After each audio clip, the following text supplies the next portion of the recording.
Greetings collectors and welcome to today's retro game review. With this episode going out around the Halloween season, I thought I'd treat you to what is perhaps the most Halloween themed game ever. So expect a full moon, witches, bats, skulls, rib cages, ghosts, these things, seagulls, sharks. Okay, I'm not sure why there's seagulls or sharks, but pumpkins! Today we look at one of the ultimate Halloween themed games in the way of Cauldron for the Sinclair Spectrum and Commodore 64.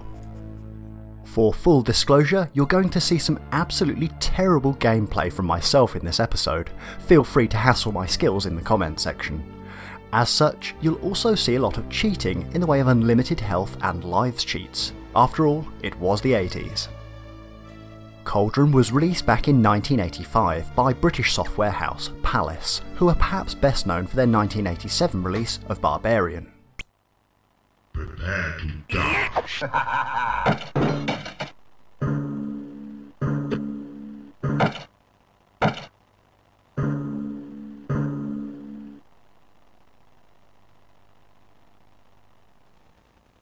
Good stuff. Anyway, the game started life as a license of the then new Halloween franchise, but the story goes that the developers had difficulty creating a game that sat well with the movie. Instead, the game became more of a Halloween themed affair. Personally, I'm happy that it did. It's a triumph for all things kooky. It's a game that's as cliched as it gets, but that's something that really appeals to gamers, and the kitsch nature of the game has only gained charm over time in my opinion. Your aim is to defeat the Pump King before Halloween to become the Witch Queen. To do so, you'll need to take to your broom, collect coloured keys, find the corresponding dungeon door, and survive a platform stage to obtain ingredients for the witch's brew. Sounds simple. But then... oh no. No! Oh my, this game is not just difficult, it's 1980s difficult. In gaming circles, it's notorious. The game itself is divided into two main genres, the flying shoot-'em-up sections and the platforming sections with the dungeons. Both serve up their own nightmarish difficulty quirks. So the footage you're seeing here at the moment is from the Spectrum version of the game. It suffers from some colour bleed, but overall I do enjoy its bare bones charm. It will no doubt take many viewers back to that golden age of gaming. I have to say though that I do prefer the Sinclair Spectrum's gaming nemesis, the Commodore 64, which was generally designed for sprite gaming rather than the Spectrum's focus on home accounting. The Commodore 64 version has improved graphics and sound, as well as screen scrolling, making it my go-to option for this title. Be rest assured though, this version is perhaps even more difficult. Don't believe me? Watch this. You casually leave the witch's cottage. Boom, minus 16 health via the bat. Have another minus 15% from bat number 2. We've been playing for less than 5 seconds now. Okay, let's fly. Okay, we're at 52% health now. Wait, make that 36% health. And if you fire your magic, yes, that will cost you 1% health. Try to land? Bear in mind that the witch's broom has momentum. Touch a tree and it's a one-hit kill. A one-hit kill. You think you know tough, you haven't even begun to see tough yet. Should you actually manage to pick up a key, you'll need to make it to the corresponding coloured dungeon door. But wait, how to get the cyan key? Well, between the instant life drain of the poor spawn mechanics, the pumpkins and other projectiles, don't expect to fly away with much change from 50% of your life. Still, we have a key now. We can open a door with it.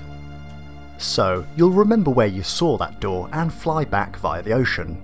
All is well. Until... insta-kill shark. Okay, let's grab a green key while we're here. I'll tell you what else we'll be grabbing. An unlimited hags and magic poke. If I'm to show you anything more of Cauldron, we're going to have to put on our cheating caps. Much better.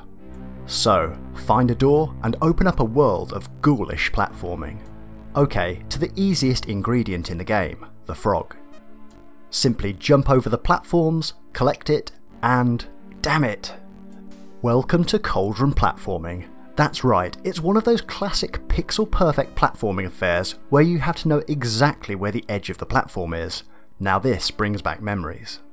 Throw into this the moving boat and things are really going to bring back that 1980s platforming feel. Cauldron is a game dripping with frustrating gaming nostalgia. You'll fall. You'll fall again. You'll nearly make it. Then you'll fall again. Then you make it.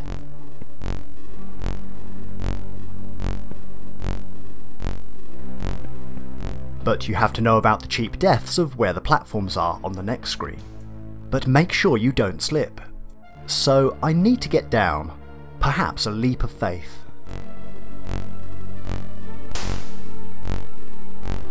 Okay, right idea, but not that way. So you're probably wondering at this point, am I just terrible at playing Cauldron, or is this game really that hard? It seems I'm not alone. Cauldron players' #1 criticism of the game is its difficulty level. It's absolutely brutal. You are thrown a bone by the game in the way of points to restore your magic, which also acts as your health bar. If you can land and walk to the magic point, you can quickly restore your health to full, for free. But then bats will get you anyway, so you wonder if it was all worth it. The leaps of faith, the aggressive insta-kill respawns, the precision jumps. It's a perfect storm of 1980s microcomputer mayhem, with pumpkins. When you look at the cover of the game, you'd be hard pushed to understand the mayhem that lies within. It's a nice little piece of Halloween nostalgia with some excellent imagery, certainly one of my favourite horror-themed covers on the system. But what's this? Free game of The Evil Dead. Well, that's a nice little boost to the package. I've heard the story of this before, where the game was accidentally printed on Side 2 and Palace Software then simply marketed this game as a bonus. However, this seems to be more of an internet urban myth though, in my opinion. Seeing as the bonus game consistently made it onto every tape. The more accurate story appears to be that retailers only stocked the standalone Evil Dead game in small quantities initially. Here in the 1980s, the UK video nasties movement was gaining momentum at the time. The revolution in censorship was coming. It was coming for our movies, and it was coming for our games. The UK Video Recordings Act of 1984 had recently come into force, whereby the British Board of Film Classification had become responsible for the certification of home VHS releases. After September 1st, 1985, all movies set for home release had to comply with the Act. The Evil Dead took a 2-minute cut from its original theatrical version upon VHS release and had earned the title of a video nasty. As such, many retailers in the UK shunned the initial standalone Evil Dead game release for the fear of associating themselves with the video nasty scene. Richard Leinfeldner, who had worked on the Evil Dead game, had seen this as his opportunity to increase the distribution of the game. From his side, there was nothing to lose, as the content might as well be out there for free after retailers had effectively distanced themselves from the standalone release. The UK government's attempts to censor movies had the inadvertent impact of giving horror fans a free horror game. Sometimes you just can't stop the horror.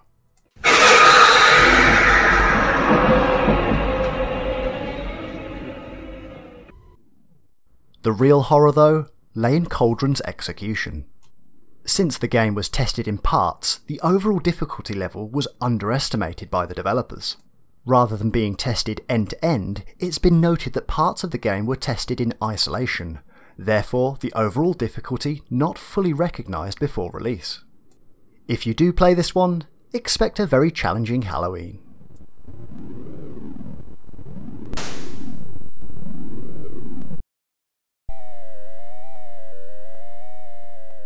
But wait, this was the 80s. Gamers didn't just give up because a game was hard. They went full on Rocky and played through a montage to beat the game.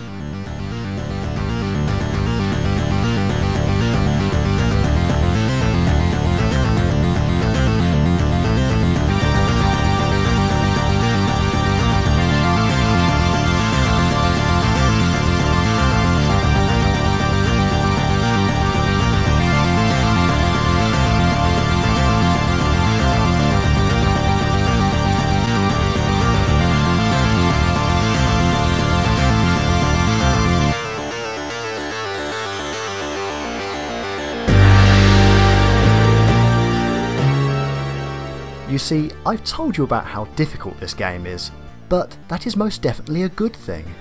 I paid 99p for this gem and I'm not going to let it beat me. I want to see that end screen. So let's fight the seagulls, gather those keys and jump those pixel perfect ledges, because this is the gaming world we grew up in and we owe it to ourselves to get good at the games that challenge us. So join me this Halloween, collect the ingredients, fill that cauldron and take the fight to the pumpkin. The struggle is real as you weave through the enemy, struggle to collect the keys and negotiate horrific moving platforms requiring supreme dexterity. Cauldron is the very definition of retro Halloween gaming. It's got so much to give in terms of its enemy archetypes. The game is one overdose of 1980s Halloween nostalgia. It's simultaneously both a trick and a treat for gamers.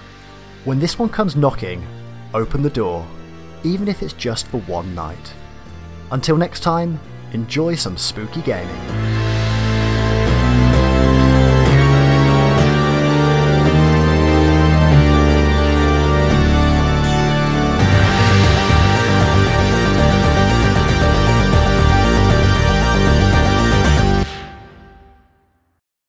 Hello again, I hope you enjoyed today's show and thank you for the view. Remember, you can always comment, like, subscribe and find us on the social media sites below. Happy collecting!